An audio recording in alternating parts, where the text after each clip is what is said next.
And welcome to another episode of the Don't Argue with the Facts podcast. I am your host, Noah Love, and today we are going to be talking about everything college football week 4. My my preview and predictions here on the Don't Argue with the Facts podcast. It's a stacked week 4, big potentially game of the year in terms of the Big 12. Nebraska and Michigan, Auburn, Oklahoma. Just some massive games, some under the radar games as well. One of the games of the year, I feel like, in the Big Ten. Let's just get straight into it. Okay, let's start here. I want to start here with the biggest game nobody's talking about this week for tomorrow. Texas Tech at Utah. Texas Tech number 17, Utah number 16. 12 p.m. Big Noon kickoff on Fox in the Big 12. Utah beat up on UCLA. Utah's undefeated. They're both undefeated. Texas Tech, these are two teams that win the portal. Texas Tech hasn't really played anybody this year. This is their first real test. I guess you could say the same with Utah, but you didn't know that UCLA would be as bad as they are. I think there's a good chance, even if Texas Tech loses this game, they go to the Big 12 championship game. I think there's a good chance of that. You know how I feel about Utah. I've been on Utah. I feel like they're going to win the Big 12. Kyle Whittingham. This is a line of scrimmage game. You can go to the tape, whatever. This is a line of scrimmage game. Will Utah be able to keep a balance? What I mean by that is, will they be able to run the ball? And if that includes Devon Dampier in the quarterback run as well. Again, if Utah's able to run the football effectively, I think they're going to win this game. But it's going to be interesting because Texas Tech, again, last year, a lot of the players that were starting on that D-line are now, their D-line's deep. They're now rotating in with, why? Because Texas Tech went out in the portal and they really beefed up that D-line. And look, their offense is explosive. But it's an early kickoff. Utah, that's a tough place to play. I don't care who you are. That's a tough place to play. That it just is. Texas Tech beat him more than I think you can make the argument he's one of the more underrated quarterbacks in the Big 12. They want to keep a balance. Both teams on the offensive side of the ball very balanced. They have very good receivers. I mean, just last game, they had 3 100-yard receivers. It's not just one guy. This is going to be a straight-up war, I think. A straight-up war. But I am going to go with Utah. The reason I'm going to go with Utah at the moment, I think home field advantage is a big thing. I trust Whittingham in these type of games. I just do. At home, ranked opponent, if it's a line of scrimmage game, Utah's proven time and time again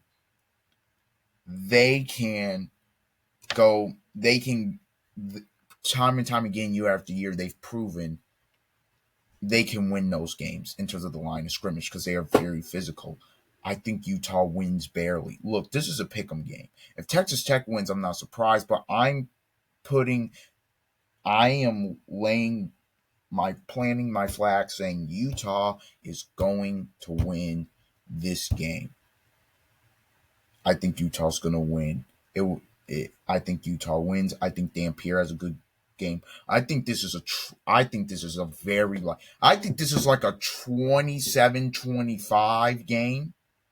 it comes down to the wire. I think these two teams are very evenly matched. It's a close one. It's very close. Let's go though now to Syracuse at Clemson. Clemson's favored by 17 and a half. I'm going Clemson. Clemson has to bounce back. If they lose, their season's over. That's just what you could put. I think Clemson. We talked about this on Tuesday. I said I think Clemson can right the ship. I think they're going to be able to right the ship with some of these upcoming games. I think Clemson at home against a Syracuse team that isn't that great. It's not as good as last season. Uh, Clemson, they should be able to run the ball. The explosive play should be there. If you watch Syracuse against Tennessee, which was the last, I guess you could say, real team they played, the explosives were there. Now, I get it. Tennessee's offense, great. But I think Clemson should be able to get some explosive plays. And I think Clemson wins probably 34-17. Think that should be one they win. An underrated game, by the way, Arkansas at Memphis. That's a scary one. This is Memphis Super Bowl. SEC team coming to town. That's a sneaky game. That's a sneaky game. SEC team coming to town. We're 3-0. This is the game that you marked on your schedule because you're an American. For Arkansas, this is one of those games. I know you're coming off the loss last week, but you have Notre Dame.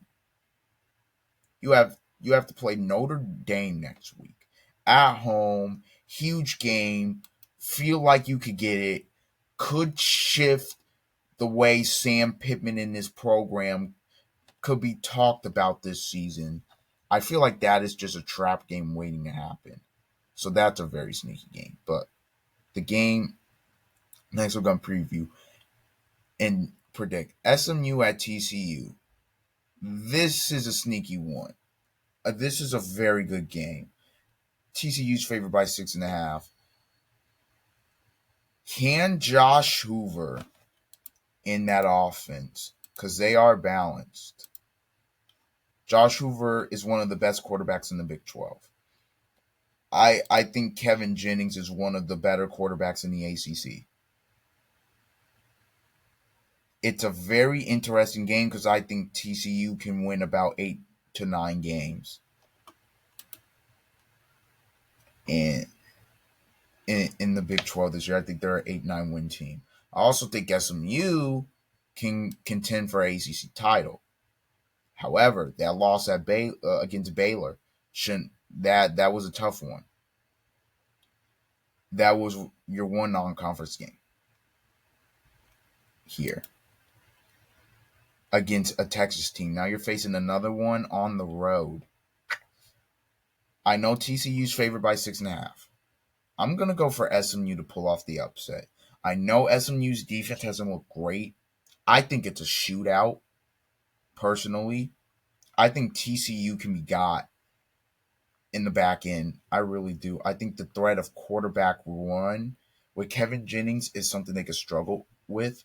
I think SMU wins like 42-35.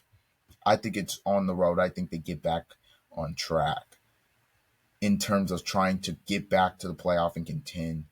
Rhett Lashley, I don't think they're going to lose both of those non-conference games this year. I think this is one of those Rhett Lash. Also, it's the crowd. It'll be interesting to see how many SMU fans are there because obviously they're based in Texas as well. But I think Rhett Lashley, I think this is going to be one of those culture wins that you just see be like, how did SMU do that? On the road, you're basically a touchdown dog. TCU smacked North Carolina early. They're feeling good. 8-9 win team, and then SMU just comes in and gets them. I really do feel like they do that. I feel like SMU does that, and they win. Now, let's go first. Okay, there's a lot on the 3:30 window. Let's start with Purdue and Notre Dame. Not much to say here. I think Notre Dame's going to clock Purdue. I think after those first two losses, I think I do think Purdue probably is able to cover the plus 25.5, but I think Notre Dame, I think they're going to be able to run the football pretty easy. I think Notre Dame's going to win this probably going away 40-21. I think they win this going away. Don't think Purdue's at that level yet to where they can consistently compete with Notre Dame. Now, let's go to again. This is another sneaky game. Tulane at Ole Miss. Hold on, let me pull it up. I don't want to mess up his name. I do not want to mess up his name, America. Uh the backup quarterback for Ole Miss. Trinidad Chambliss is expected to make his second straight start for Ole Miss on Saturday. The backup who was incredible. Incredible. I think I think Tulane's a group of five contender. Tulane could easily go in there and get Ole Miss. Also, Ole Miss, is there some look ahead factor? I mean, you got LSU next week. That's gonna be one of the biggest games of the year. That's just one of the biggest as of right now in terms of the ranking. That's the biggest game on your schedule, and you're at home. So could there be some look ahead? Potentially, yes. I think Lane's gonna find a way to not have that happen. I think Ole Miss takes care of business at home. I think they're gonna be. I think the offense is gonna run efficiently. I think the defense, I got questions about it, obviously. I think this is one of those 34-24 type of games. I think Tulane battles. I think Tulane keeps it close. I think I think they're able to find a way to win. I really do think they're able to find a way to win here. Give me the Rebels by 10. I'll take Tulane plus 12.5. Now let's go to this game. Michigan at Nebraska. I have a lot to say about this. Michigan, they lost to Oklahoma. They were handled, whatever you want to call it. Nebraska, really, really, I feel like they have really lofty expectations. I said I think they could be a 9-win team. I think they're a really good football team. I've actually picked Nebraska to win this game in the preseason, and I'm going to pick them to win it again. I They said Bryce Underwood's gonna open. They're gonna He's gonna get the whole offense. They're gonna let him go out there and sling the rock. That Nebraska defense really good on the back end. I think up front they're gonna be tested. They're gonna be tested. If Michigan's able to run the ball for like 150, I think Michigan wins, but I don't know if they'll be able to. I don't know. I don't know if they'll be able to. I think I think this is one of those gritty 24-21 football games, honestly. I don't think there's much separation between these two teams, honestly. I think I think Dylan Raiola, the key is going to be who makes the mistake in terms of quarterbacks.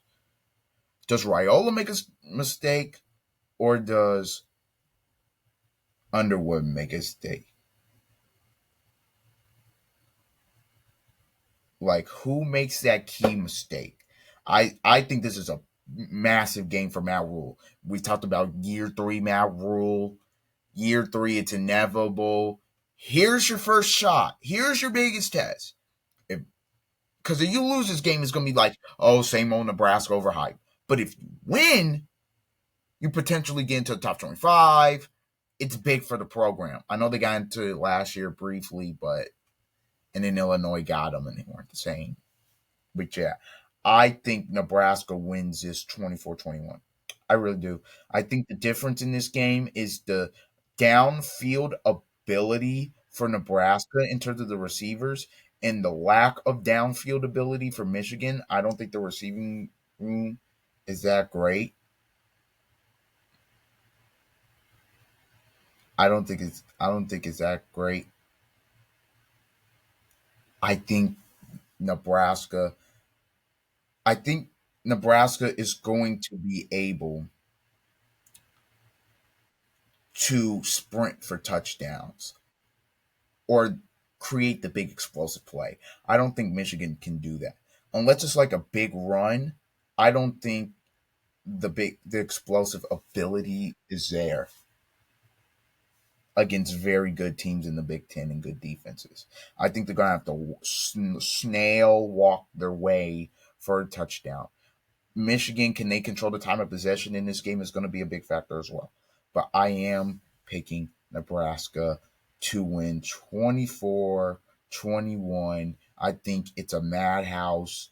Look, it's on CBS. It's a huge one. It's the Bussin' Bowl with the Bussin' with the Boys. I think Nebraska. I think Nebraska wins it. Okay. After that, still in the 3:30 window. Massive game in the SEC.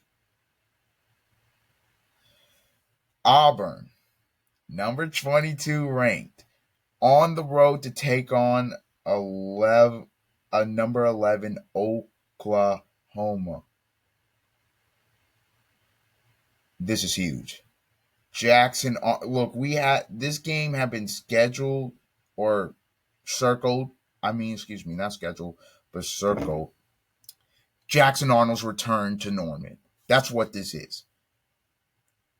Oklahoma feel like they have a real offense, good defense. Auburn, is Hugh Freeze for real? Are they for real? This is huge. Again, the storylines in this game are massive. All week at practice, both teams should have been talking about run fits. Your Auburn, you're going to get a heavy dose of option, read option, power option, pull the guard to the backside, pull the tackle. You're going to see a lot of that. And with Oklahoma, at times, you're going to see similar. I don't think they're just going to be able to lean on Oklahoma like they were able to do Baylor and the two other teams they played. So that begs the question, if Jackson Arnold is asked to throw the ball 30 times, will they be able to do that? Now they have the receivers, they have big receivers, they have the jump ball ability. But if you're asking me in terms of who I trust more in this game between Arnold and Mateer, I'm taking Mateer. Now look, this is going to be a game where Mateer's going to carry the ball 15 times. That's just against lower level teams.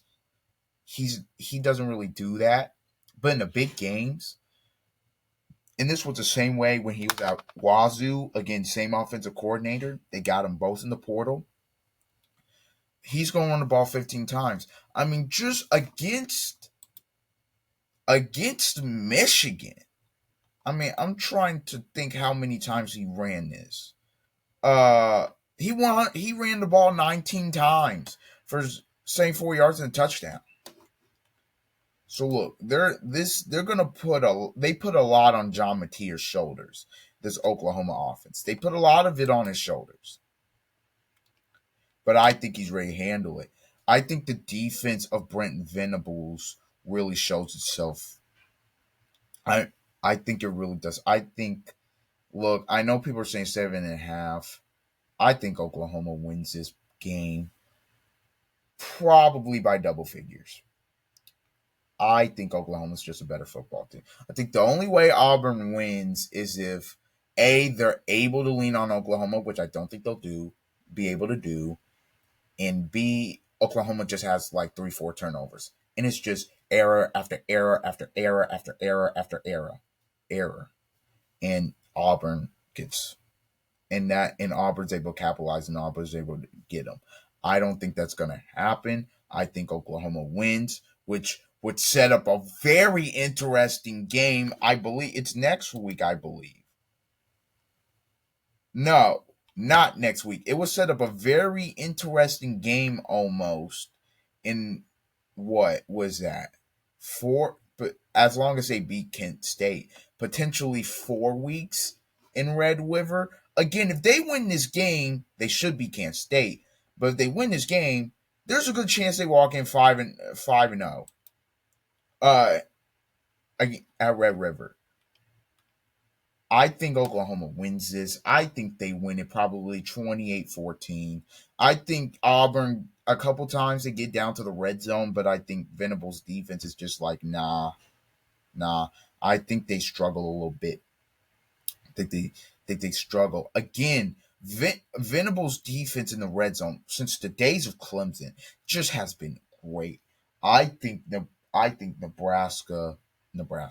Wow. I think it's similar at Oklahoma. You watched it against Michigan. That defense, they can throw so many different looks. They can confuse you. If they're able to take away Jackson Arnold's confidence early, that'll be an issue. It's to me, it's about to start for both teams. It's about to start. But I think Oklahoma wins. Okay, now to the fine to let's act not the final game. Let's talk about Florida at Miami. Miami's an 8.5 point favorite. I get it. It's the Battle of Florida. It's game days there. It's national television. Miami about to put a whooping on these boys. I'm not. Let's just be honest. Miami should win this game going away. Miami should win this game by 20. If we're just being from what we've seen from Florida and Miami should win this game by 20. But what if it's close? What if Lagway bounces back? What if Florida, with their backs against the wall, feeling like they're dead, what if Florida goes on the road and beats Miami? That's very interesting. Because again, college football, it's weird. I think Miami beats them though. I think they play with some pride.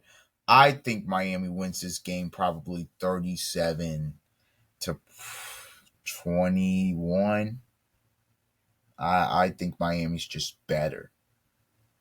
I think they're a bit they obviously have to balance. I think I don't think Florida's gonna have I think Florida's gonna have trouble with the edge rushers. Again, if they struggled against LSU's defense, Miami's defense is either on par or you can make the argument better idling LSU, but that's just me. I think Miami wins. I think they fight. I think Florida fights. I think they fall to 1-3. I think Miami whoops Florida. The key to this game is for Florida is can they keep it close? If Florida can keep this football game close, I think things get very interesting. But I am picking Miami to win this football game. Okay, now to the final game we'll talk about. Indiana versus Illinois. Illinois goes to Bloomington, 7:30 p.m. NBC. Illinois played, I guess, on the road at Duke, if you want to count that as a test. The game was way closer than the score indicated. Indiana didn't really play anybody. Let's just be honest about it. They didn't. Indiana, I'm kind of shocked by the line. They're -6.5. Now, is that just Vegas not trusting Illinois? Is that them not trusting Illinois, or is that them thinking Indiana's better than expect, way better than people think? To me, it's probably the latter. Uh, Indiana at home. Look, I think the big thing in this game is going to be the physicality. Can Indiana run the football? Will Illinois be able to put Mendoza under pressure? The O-line has been a big thing since last season. We're going to see if the O-line's improved. We're going to see that. For Illinois, obviously Altmaier with the QB run, that's going to be a big factor. The experience, they've seen environments like there's going to be a red out. I think it's going to be a great battle. I think both teams are going to put up points because I think the defenses aren't great. However, I think Big Ten at home, biggest home game of the Signetti era here. I'm not. I love Bielema. I'm not betting against Signetti here. Give me the Hoosiers. I think Indiana wins this game in a thriller. I think it's 37-30. I think it's one of those where Indiana it's tied at 30. Indiana goes down, gets a touchdown. Illinois is driving, and then either it's like a couple penalties that sets them back. Indiana's able to hold them off that way, or Altmaier throws a bad pick or something like that, or he gets sacked. Something to that effect. But I do think Indiana pulls off. I don't even want to say the upset. It, it wouldn't be an upset to me or to some of America. So I don't really want to say upset. But yeah, I think Indiana wins. I think they do. Also, sneaky game, USC at Michigan State. That'll be an interesting game as well. All right. That has been it for your college football week 4 preview and predictions. I have been your host, Noah Love. And until the next time, see ya.